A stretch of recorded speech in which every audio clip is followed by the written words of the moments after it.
yürüyelim, yürüyelim, yürüyelim, yarda yürüyelim.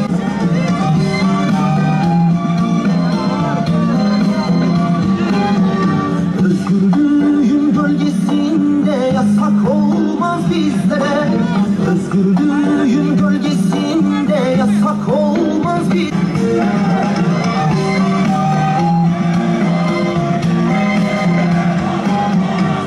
Dağlar bize düz olur da denizler ise yol olur. Dağlar bize düz olur da denizler ise yol olur.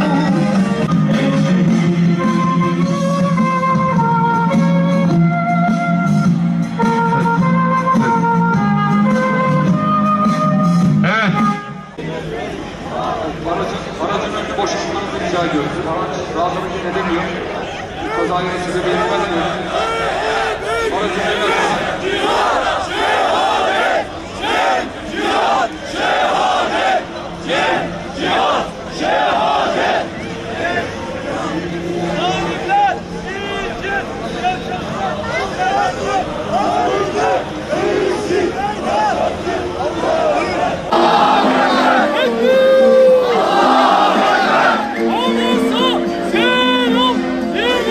Zalimler için Hamas'a selam, direnişe devam.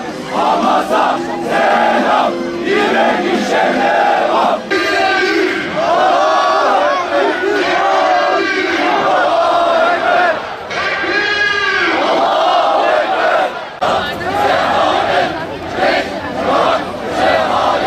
Şehitlerin yolunu sürdüreceğiz. Şehitlerin yolunu sürdüreceğiz.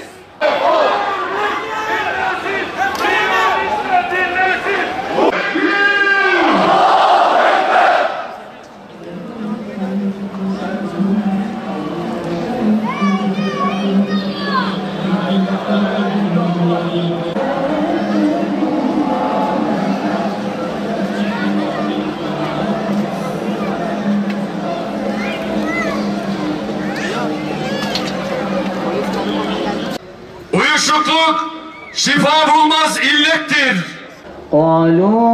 قالوا إنا لله. İlişkilerin kesilmesi için, mücadele vermek için söz veriyoruz Allah'ım. Tekbir! Tekbir! La ilahe illallah! La ilahe illallah! La ilahe illallah! Hasbunallah ve ni'mel vekil! Hasbunallah ve ni'mel vekil! Hasbunallah ve ni'mel vekil! Ni'mel mevla ve ni'mel nasir. أعلم أولى هذه الرسائل بأن حماس باقية بإذن الله، ونقول للاحتلال قتلتم الياسين فلم تنتهي حماس، قتلتم الرنتيسي وبقيت حماس، قتلتم يحيى عياش وبقيت حماس، ورحل اليوم القائد البطل إسماعيل هنية وبقيت حماس وستبقى حماس.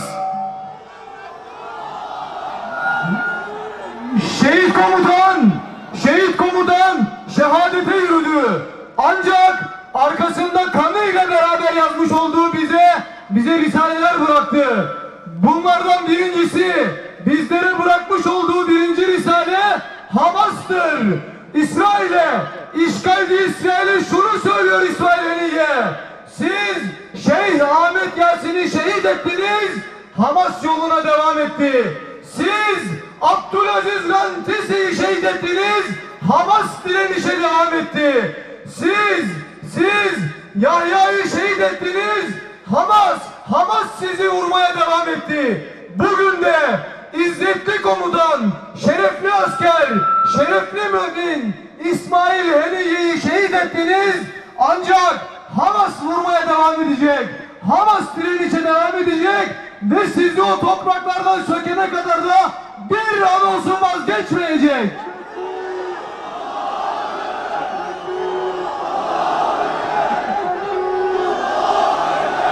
الرسالة الثانية إلى شعبنا الفلسطيني وإلى أمتنا العربية والإسلامية إننا في حركة حماس نقدم القيادة قبل الجند، نقدم أبناء القيادة قبل الجند، ولذلك هذه الحركة المباركة ستبقى بإذن الله شوكة في حلق الاحتلال الصهيوني، ونحن بدورنا نعاهد الله أولا ثم الشهيد البطل الذي استشهد قائلين له والله لنبقى تحت راية النبي صلى الله عليه وسلم ونحفظ الأمانة من السلطان البطل عبد الحميد الثاني، ونحفظ وصايا القائد البطل نجم الدين أربكان والشيخ الإمام أحمد الياسين. Uzak tutsun, ses çok kötü çıkıyor.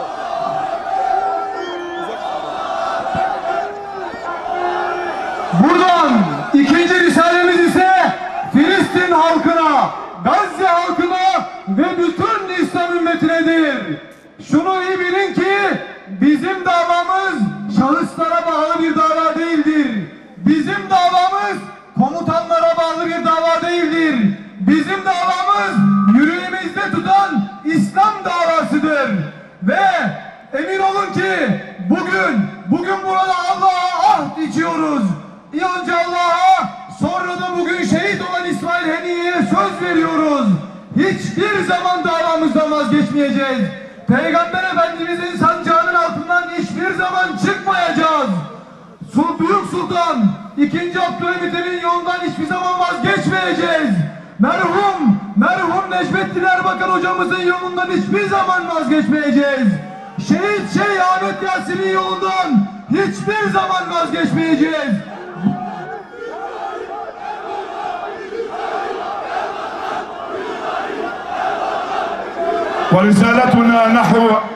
ورسالتنا نحن إلى العالم العربي والإسلامي أما وحدتكم دماء الأطفال، أما وحدتكم دماء النساء، أما وحدتكم دماء الشهداء، أما وحدتكم دماء القادة، متى ستتوحدون؟ إن هذا العدو النازي الذي رفع خارطة إسرائيل في الأمم المتحدة والذي ضم أجزاء كبيرة من عالمنا العربي والإسلامي لم يتحدث أحد إلا الرئيس البطل الطيب رجب طيب أردوغان، ومن خلالكم نقول لقد آن الأوان أن يتوحد العالم العربي والإسلامي أمام هذه الإبادة وهذا القتل. Buradan Arap ülkelerine ve İslam ülkelerine tekrar sesleniyorum. Öldürülen, katledilen çocuklar sizi birleştirmediyse ne sizi birleştirecek? Irzına geçilen, namusuna geçilen kadınlar sizi birleştirmediyse ne sizi birleştirecek? O kadar verdiğimiz şeyi sizi bir araya getiremediyse ne daha sizi bir araya getirecek? Ve bugün şehit edilen komutanımız sizi bir araya getiremiyorsa ne sizi bir araya getirecek?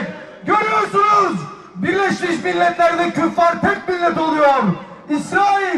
İsrail orada güya kendi sahte devletini paralıyor ve bir tane insanın da sesi çıkmıyor. Türkiye dışında, Erdoğan dışında kimse sesini çıkarmıyor. Ne zaman birleşeceksiniz? Kınamaktan ne zaman vazgeçeceksiniz?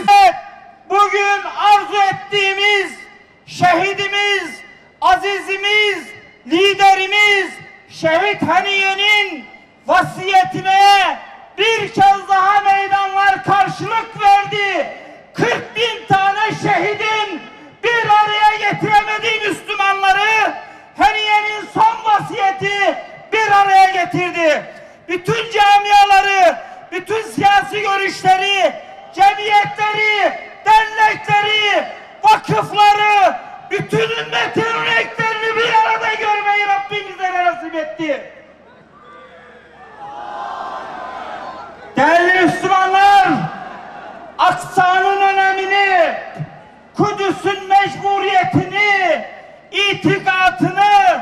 anlatmak burada bana düşmez. Ancak şunu ifade edeyim ki vallahi düşman güçlü değil, billahi düşman güçlü değil. Bizim ihtilaflarımız şehitlerimiz çoğaltıyor. Değerli kardeşler, ne İsrail'in elindeki teknoloji, ne silah, ne mühimmat onlara destek veren emperyal güçler değil, Müslümanların ayrı gayrı olması bizleri üzüyordu. Rabbim inşallah bundan sonra hep beraber meydanlarda daha gür bir sedayla buluşmayı, bir dahaki buluşmalarda da Gazze'nin zaferini kutlamayı bizlere nasip eylesin. Eğer bir dava en iyilerini kurban vermeye başlamışsa zafer yakındır. Bundan hiç şüpheniz olmasın. Gazze kendisini ümmeti Muhammed'in kefareti olarak 8 aydır feda ediyor. En güzellerimizi birer birer Allah yolunda kurban olarak verdik ve bugün de İsmail'imizi verdik. Biliyor ve inanıyoruz ki inşallah süreç 7 Ekim'den beridir başlamıştır. Bundan sonra bu süreci hiç kimse durduramayacaktır.